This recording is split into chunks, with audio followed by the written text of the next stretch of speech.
Bom dia, boa tarde ou boa noite. Não sei o horário que você está assistindo este vídeo, mas espero que esteja tudo bem.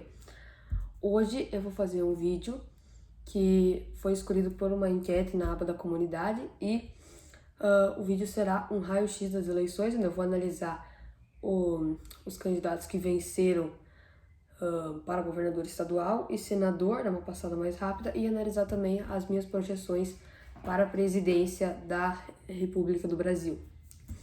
Vamos lá, eu vou começar com a presidência. Eu fiquei surpreso com a minha previsão, que eu acertei boa parte do resultado nos estados, né? Quem venceria em cada estado. Eu acabei errando só o Ceará no primeiro turno, onde eu acreditei que o Ciro Gomes, como venceu em 98, 2002 e 2018, venceria novamente este ano, mas não ocorreu, o Lula acabou vencendo lá no Ceará. De resto, eu acertei todos os estados, não as porcentagens. Teve alguns que eu quase acertei as porcentagens, como Roraima, por exemplo. Basicamente isso, né? Os estados que o Lula fez acima de 60%, foi como eu disse na minha projeção, a Bahia, ele fez 71, se eu não me engano, Piauí, 77, esse eu acertei. Arredondando, né? Ele fez 76, vírgula alguma coisa, mas... O Maranhão ele fez 68, eu achei que ele ia fazer 63. Então o Nordeste se repetiu como aconteceu em várias outras eleições, o PT tendo uma vantagem muito grande lá na região Nordeste. O Lula fez 67% dos votos do primeiro turno lá. No segundo turno eu achava que o mapa ia ser o mesmo do primeiro turno. Mas não, teve uma troca só, que foi o Amapá, onde o Lula tinha vencido no primeiro turno, e o Bolsonaro acabou vencendo no segundo, né? O Bolsonaro venceu em 2 cidades no segundo turno, Macapá, que é a capital, já dá boa parte do eleitorado do estado, do colégio eleitoral do estado, e a Serra do Navio, que é uma cidade bem pequenininha, então não faz muita diferença. Então eu considero que eu fui bem aqui nessa projeção, acertei boa parte dos estados em quem venceria em cada estado, na verdade. Vamos lá, então vamos para os governadores. Eu vou começar analisando o mapa dos governadores de uma maneira mais detalhada e depois eu vou dar uma passada rápida no mapa do Senado. Então, os governadores, o União teve um ótimo desempenho para governador, assim como o PT na região Nordeste. O PSDB conseguiu reeleger um governador, que foi Eduardo Leite, e protagonizou os três candidatos do PSDB foram eleitos de virada no segundo turno, os três. Eduardo Rido, no Mato Grosso do Sul, Eduardo Leite, no Rio Grande do Sul, e a Raquel Lira, em Pernambuco. Outro partido que eu me surpreendi um pouco essa eleição foi o Solidariedade ter conseguido um governador, né, que foi o Clécio, lá no Amapá. Nessa eleição, né, a gente já tinha, desde as pré-candidaturas, já tínhamos candidatos que muito possivelmente se reelegeriam ou se elegeriam, né, com certa facilidade. E isso foi provado no dia das eleições, dia 2 de outubro. Vários candidatos que a gente acreditava que iam super bem e se reelegeriam com facilidade, realmente se reelegeram com facilidade, como o Helder Barbalho, no Pará, que fez 70%, né, que tinha apoio do Lula e do Bolsonaro, praticamente, né, que, entre aspas, que o palanque do PL no Pará era o Zequinha Maria. Outro que foi reeleito fácil pelo povo, fácil, entre aspas, o Ibanez Rocha no Distrito Federal, também do MDB, teve 24 pontos percentuais de vantagem do Leandro Graça, que foi o segundo colocado, reeleito também. Gladson Camelin, no Acre, foi reeleito, o ex-governador Jorge Viana. Essa disputa do Acre é interessante, né? O Jorge Viana volta 20 anos depois que ele foi reeleito governador, lá em 2002. Só que ele se candidata num ano bem que o Gladson vem fazendo uma boa gestão lá no Acre, né? Então ele consegue a reeleição em primeiro turno. Eu achei que o Jorge Viana teria um melhor desempenho, mas achei que até ter segundo turno lá no Acre, mas não teve. O Denário em Roraima me surpreendeu também, e acho que surpreendeu muita gente, né? Não o desempenho bom do Denário, mas sim o mau desempenho da Tereza, que ela foi prefeita em Boa Vista com porcentagens absurdas, 79%, 80% dos votos, e não conseguiu vencer lá. O Denário também está fazendo um ótimo trabalho lá em Roraima. Conseguiu a reeleição. Vanderlei Barbosa, no Tocantins, que assumiu depois que o Mauro Carles, titular, foi cassado, conseguiu a reeleição pelo Republicano, sem muitas dificuldades também. Aqui acho que é a reeleição mais fácil, né? Mauro Mendes, talvez depois a do Helder. Mauro Mendes no Mato Grosso, 70% quase ele fez. Também só tinha 4 candidatos, né? Mato Grosso era o estado que menos tinha candidatos essa eleição. Goiás, reeleição do Ronaldo Caiado. Também não foi com grandes dificuldades, conseguiu 52% dos votos no primeiro turno, derrotou o prefeito da Aparecida de Goiânia, o Mendanha. Rondônia, outra disputa interessante em Rondônia, o Marcos Rogério e Marcos Rocha, né? 2 Marcos disputando o governo do estado. O Marcos Rocha estava concorrendo à reeleição e o Marcos Rogério seria um candidato novo, assim, né? Lá do estado do PL. A gente viu o estado de Rondônia extremamente dividido pela direita, né? Metade do estado apoiando o Marcos Rocha, metade do estado apoiando o Marcos Rogério. Tanto que no segundo turno o resultado foi bem apertado. O Marcos Rogério conseguiu levar as cidades importantes do interior, mas o Marcos Rocha acabou ganhando em Porto Velho, que deu a vitória para ele. O Amazonas teve alguns problemas nessa eleição. Depois eu vou falar sobre eles quando eu falar do mapa do Senado também. Agora a gente vai para Amapá. O Clécio Luiz, achei que ele teria uma eleição mais fácil lá no Amapá. O Jaime Nunes teve até um bom desempenho, era atual vice-governador, né, atual do estado do Amapá. Clécio Luiz, ex-prefeito de Macapá, foi reeleito com 53% dos votos. Maranhão, outro estado que o Carlos Brandão não teve grandes dificuldades para ser eleito, conseguiu derrotar o Laésio, que ficou em segundo. Eu pensava que o Everton ia ficar em segundo, o Everton do PDT, mas o Laésio Bonfim acabou ficando em segundo. Um candidato de direita, né? Direita, ficando em segundo no Maranhão. O Piauí também surpreendeu muita gente a vitória com até certa facilidade do Rafael, né? Rafael Fonteles, que derrotou o Silvio Mendes, que se eu não me engano já foi prefeito de Teresina, e ele ganhou lá, né? 57% dos votos conseguiu o Rafael, boa vitória dele lá no Piauí. E com essa eleição aí, o PT vai ter 24 anos de gestão no Piauí. 24 anos de gestão lá no Piauí. Ceará, o Elmano também surpreendeu bastante gente, né? O pessoal tá esperando um melhor desempenho do Capitão Wagner, mas segue a tradição, o PT sempre vai muito bem no Ceará, a esquerda sempre vai muito bem lá. O Elmano conseguiu eleição fácil no primeiro turno. Rio Grande do Norte, outro estado que teve uma eleição definitiva até fácil, né? A Fátima Bezerra foi reeleita, 59%, derrotou o Fábio Dantas, né? Então, 2 candidatos de esquerda, o Fábio Dantas é centro-esquerda, e o Capitão Stevenson, atual senador, acabou ficando em terceiro. Na Paraíba, uma eleição também bem polarizada, foi bem dividida na Paraíba. Pedro Cunha Lima contra João Azevedo, atual governador. O João Azevedo, ele divide opiniões, né? Algumas pessoas dizem que ele faz um bom trabalho, outras pessoas dizem que ele faz um trabalho ruim lá na Paraíba. Ele conseguiu a reeleição, também foi bem apertada, 52%. O Pedro Cunha Lima, que acumulou alguns votos do Nilvan Ferreira e do veneziano Vital, que ficaram para trás no primeiro turno. Então ele conseguiu ganhar muitos votos no segundo turno, Pedro Cunha Lima. Ele saltou de 23% para 47%. E o João Azevedo, que tinha feito 40% já no primeiro turno, ganhou 12% a mais. Pernambuco, virado da Raquel Lira. Eu pensei que a Marília Reis ia vencer em Pernambuco. Votos da família Reis ao poder lá do estado. O primeiro turno foi bem interessante essa eleição em Pernambuco, né?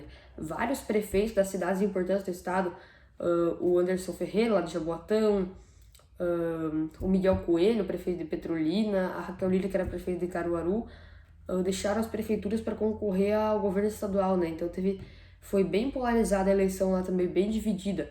Tanto que no primeiro turno, o Danilo Cabral, do PSB, que estava no poder, né? O PSB com o Paulo Câmara, o Anderson Ferreira e o Miguel Coelho ficaram praticamente empatados com 18 pontos percentuais e a Raquel Lira conseguiu 20, quase 21. Então foi bem apertado e a Marília Reis fez 24. Eu acho que no segundo turno a Marília, até perdeu alguns municípios, né, lá no estado. Alguns municípios que ela tinha vencido no primeiro turno e ela conquistou boa parte dos votos do Danilo, né? E a Raquel Lira pegou quase todos os votos do Miguel e do Anderson Ferreira, acho que por isso que ela acabou vencendo a eleição. Quase todos não, né, mas boa parte. Alagoas, o Paulo Dantas, que é o candidato do Renan Calheiros, acabou vencendo a eleição também. Paulo Dantas acho que era o atual governador, né? Depois da renúncia do Renan Filho para o Senado e aquela eleição suplementar indireta, acho que foi ali em maio, ali no começo do ano em Alagoas. Paulo Dantas foi eleito governador. E agora se reelegeu, entre aspas, contra o Rodrigo Cunha, né? O Rodrigo Cunha acho que perdeu muitos votos porque o Lula disse que não era para votar nele, então o eleitor de esquerda da Alagoas acabou optando pelo Paulo e ele acabou vencendo por causa desses votos aí. Também foi bem apertado, 52-47. Sergipe, tivemos uma virada aqui em Sergipe, né? Rogério Carvalho saiu na frente no primeiro turno, parecia que o PT ia vencer lá, mas não, o PSD continua no poder, apesar de agora estarem separados, né? Antes o PT, na eleição do Belival de 2018, o PT era aliado do PSD. Agora não. Fábio Mitidieri, do PSD, conseguiu virar, muito por conta, acho que, dos votos do Alessandro Vieira, né? Do PSDB, que foram para ele, acho que a maioria. Porque o Rogério, ele fez 3% a mais, né, só. E o Fábio conseguiu mais de 10% dos votos. A Bahia, o PT segue no poder da Bahia, desde 2006 com a eleição do Jacques Wagner. Dessa vez foi a vitória de... Nossa, quem fez isso na Bahia? O Jerônimo Rodrigues, né, outro que surpreendeu bastante gente. O Assemineto, ele perdeu a eleição por culpa dele mesmo. Ele foi covarde e não se manifestar no segundo turno e acabou perdendo muitos votos por causa disso, que muito provavelmente ele teria vencido a eleição lá se ele não tivesse feito isso. Então agora a esperança do eleitor de direita da Bahia é o João Roma, né, que talvez possa ser um dos nomes que possa bater de frente com o PT futuramente. O Jerônimo conseguiu vencer a eleição, lá também foi apertado, quase que ele vence no primeiro turno, né? 49,5% ele fez, e no segundo 52%. Eu acho que alguns eleitores do João Roma anularam o voto, né? Por causa que senão a Semineto, se todos os eleitores do João Roma votassem do Neto, ele teria feito 50 quase, então alguns anularam o voto. Descendo agora para Minas Gerais. Em Minas Gerais, reeleição fácil do Zema, o Calil até conseguiu ir bem, né? Ele tem chance na próxima eleição, se não vier um nome muito forte para disputar com ele tem chance de ganhar para o governo de Minas. Que ele fez 35 e pegou um Zema numa ótima gestão, né? Também fazendo um ótimo trabalho lá em Minas, conseguiu a reeleição até fácil, 57% dos votos ele teve. Pernambuco. Espírito Santo, Renato Casagrande, que foi reeleito no segundo turno. Eu acreditava que ele seria reeleito no primeiro até, então a eleição era basicamente dele. O Carlos Manato, de novo, acaba sendo derrotado pelo Casagrande, segunda vez, só que dessa vez em segundo turno. Rio de Janeiro, Cláudio Castro, reeleito, né, depois da cassação do Witzel, sem muitas dificuldades também. O Freixo não conseguiu vencer em nenhum município, Marcelo Freixo, aliado do Lula, né, que saiu do PSOL recentemente, foi para o PSB. E todos os municípios foram do Cláudio, com exceção de Niterói, né, onde o ex-prefeito Rodrigo Neves venceu lá na cidade dele. Em Minas Gerais já falei, desculpa. São Paulo, Tarcísio de Freitas, talvez uma das melhores eleições estaduais foi essa aí, né? Tarcísio de Freitas conseguiu a vitória em São Paulo, que as pesquisas provavam totalmente o contrário, que Fernando Haddad estava muito na frente, porém o Tarcísio acabou saindo bem no primeiro turno e no segundo só comprovou o favoritismo ali, vencendo o Haddad, que levou quase toda a região metropolitana, que já dá boa parte do colégio eleitoral de São Paulo, mas o interior, que é fortemente bolsonarista, e a direita é muito forte no interior paulista, acabou dando Tarcísio, que combinou na vitória dele lá. Paraná, outro, que provavelmente essa foi a última eleição, foi o enterro político do Roberto Requião, né, que foi pro PT. que disputou contra o Ratinho Júnior, que foi reeleito com facilidade no Paraná, 70%. Aqui não tem muito o que comentar. Santa Catarina, uma eleição bem interessante em Santa Catarina. A gente tem a direita catarinense, que é muito forte, se dividindo em vários candidatos, né? A gente tem o Jorginho Melo, o Carlos Moisés, atual governador, o Jean Loureiro, prefeito de Florianópolis, o Esperidião Amin, que já foi ex-governador e prefeito de Florianópolis. Esses aí, né? Se eu não me engano, foram esses aí. Se eu esqueci de alguém, depois eu coloco aqui na tela. Então, o Jorginho Melo saiu bem na frente do primeiro turno, fez 40%. Mas como a direita acabou se dividindo nesses candidatos, em 4 candidatos, né? Foram 4 nomes, eu acho. O PT, que sempre, pode ver nas eleições anteriores, 2014, o PT ficou em terceiro com 15%, 2010, 21%. O PT sempre faz essas porcentagens entre 15 e 20 lá em Santa Catarina. Dessa vez, como a direita se dividiu, o PT, tudo que foi representado pelo Décio Lima, ex-prefeito de Blumenau, conseguiu ir para o segundo turno. Pela divisão da direita, que o Moisés fez 17, o Jean Loureiro fez 13 e o Amin fez 10.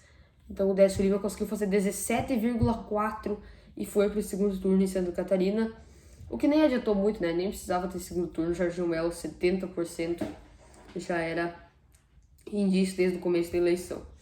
E aqui no meu estado, Rio Grande do Sul, o Onix apresentou um certo despreparo ali no final para ser governador, né? O que fez o povo, algumas pessoas, muitas pessoas, eu acho, virarem o voto e acabarem optando por votar no Leite, né? Tanto que foi uma virada espetacular.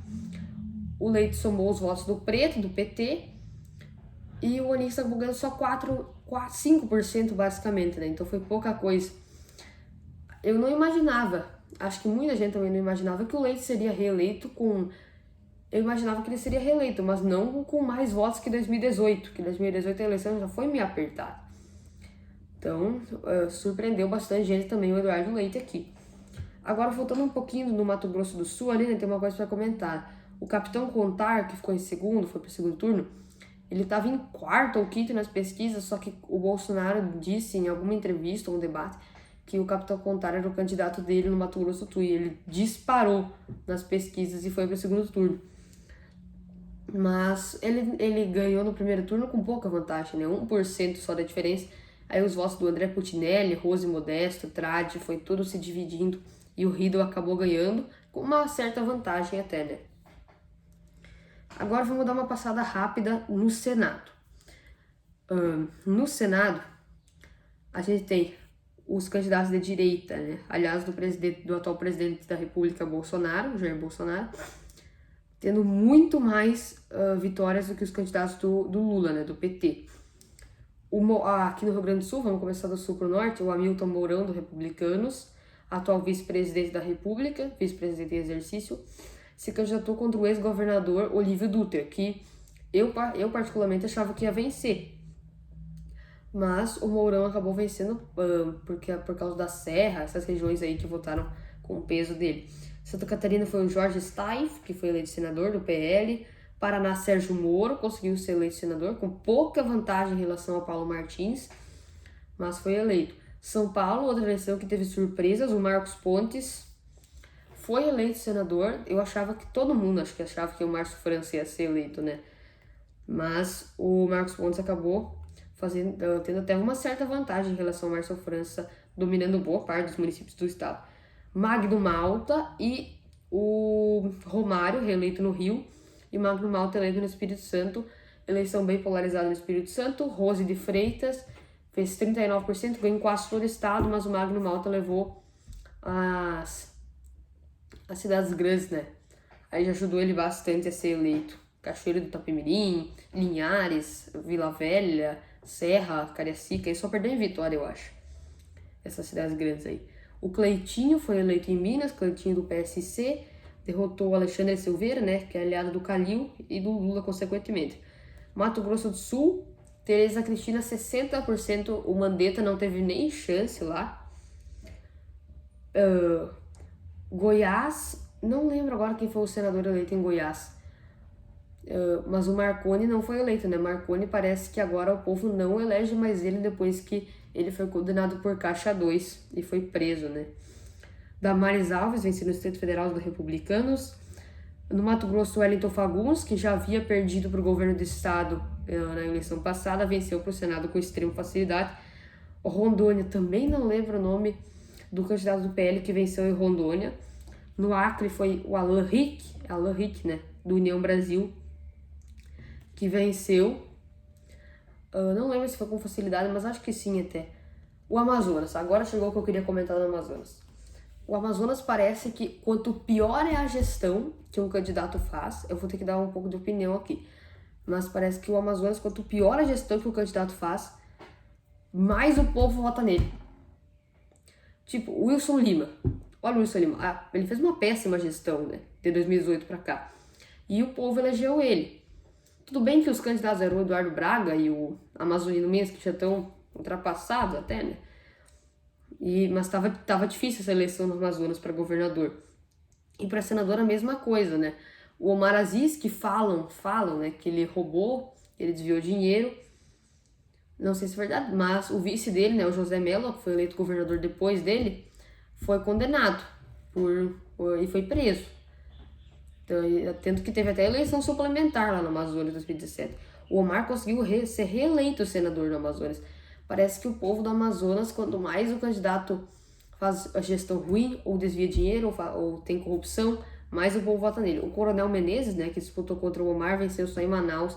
Manaus ainda tem um pouco mais de consciência para votar, geralmente. Tanto que o Plínio Valério, né, e outros candidatos que venceram só em Manaus foram eleitos. Então, quem vence em Manaus praticamente vence no Amazonas. O problema do Amazonas é o interior, que sempre que insiste em votar esses candidatos ultrapassados ou que fizeram gestão ruim. Agora vamos para Roraima. Nossa, quem é Roraima? Não me lembro agora quem venceu para o Senado de Roraima. O Dr. Irã, né? Dr. Irã, aliás, do atual governador, então já teve uma ajudinha ali, um pezinho para conseguir chegar no Senado. No Pará, surpreendeu bastante gente também, eu acho, ou não. Para mim, me surpreendeu o fato do Beto Faro, do PT, ter conseguido a eleição. Porque o Mário Couto, ele ganhou em quase todo o estado, né? Mário Couto também já foi eleito senador em 2006 e perdeu a última eleição, a penúltima, agora não lembro. Mas o Beto Faro venceu em Belém, ali no norte do estado, né? O Pará se dividiu meio a meio. O norte ficou com o PT e o sul ficou com o PL. Mas o PT acabou vencendo para o Senado. No Amapá, o Davi Alcolumbre foi eleito senador, ele que tem até bastante força política no estado, né? Apesar de ter perdido em Macapá, conseguiu ser eleito. Tocantins, mais um candidato do União Brasil, não me lembro quem foi, vou colocar o nome aqui na tela. Maranhão, o atual governador Flávio Dino eleito, com facilidade. Piauí, atual governador Wellington Dias. Foi apertada a disputa para o Senado, o Joel do PP foi muito bem, conseguiu 48 e o Wellington 51, então foi bem polarizado até. Ceará, o atual governador Camilo Santana. Rio Grande do Norte, o Rogério Marinho, do PL, que auxiliou o Bolsonaro lá na transposição do Rio São Francisco e várias obras lá no Nordeste, foi eleito pelo povo do Rio Grande do Norte para ser senador. Paraíba, o Efraim Filho, também surpreendeu bastante gente. Não foi o Ricardo Coutinho que foi eleito, ex-governador, né? Pernambuco, Tereza Leitão, do PT. Alagoas, Renan Filho, atual governador, que era governador até o começo do ano, né? Foi eleito pro Senado. O Sergipe, não lembro quem foi o candidato do PP que venceu. E na Bahia foi o Otto Alencar, né? Do PSD, que conseguiu a reeleição. A Bahia teve 2 candidatos de direita, o que dividiu a direita da Bahia, o que facilitou a reeleição para o Senado do Otto Alencar. Eu não sei se ele é aliado do Lula, não cheguei a ver isso ainda, mas o PSD, lá na Bahia, se eu não me engano, tá na coligação do PT, né? Porque o suplente do Otto Alencar era do PCdoB e um não lembro o partido. Mas eu acho que sim, o Otto Alencar era o candidato do Lula lá na Bahia. Não tenho certeza, vou colocar aqui depois. Basicamente é isso, então a gente tem uma eleição mais... No geral, para a presidência da República, a esquerda venceu, mas no governo estadual, no quesito estadual e para o Senado Federal, a direita teve muito mais representantes, né, nessa renovação do Senado, que 1/3 do Senado vai se trocar, e vai trocar, né, 1/3 do Senado, e no governo estadual também a direita teve mais representantes. A direita, centro-direita. Então isso mostra que algumas pessoas estão assustadas, né, que o Lula talvez, nossa, que ele ganhou, possa fazer uma Venezuela, transformar o Brasil em uma Venezuela. Mas isso é muito difícil. Acho que não tem como ele fazer isso, até porque o Brasil é um país economicamente, que está num cenário mundial econômico que tem importância, o Brasil tem importância no cenário mundial. E agora, com o Senado, Câmara dos Deputados e vários governadores de direita, acho muito difícil o Lula conseguir transformar o Brasil numa Venezuela. Há algumas controvérsias nessas eleições, né, sobre as escolhas que alguns estados fizeram, mas isso aí é questão de cada um. Muito obrigado para quem assistiu até aqui. Deixa o like, compartilhe, se inscreva. Um abraço e até a próxima. Tchau!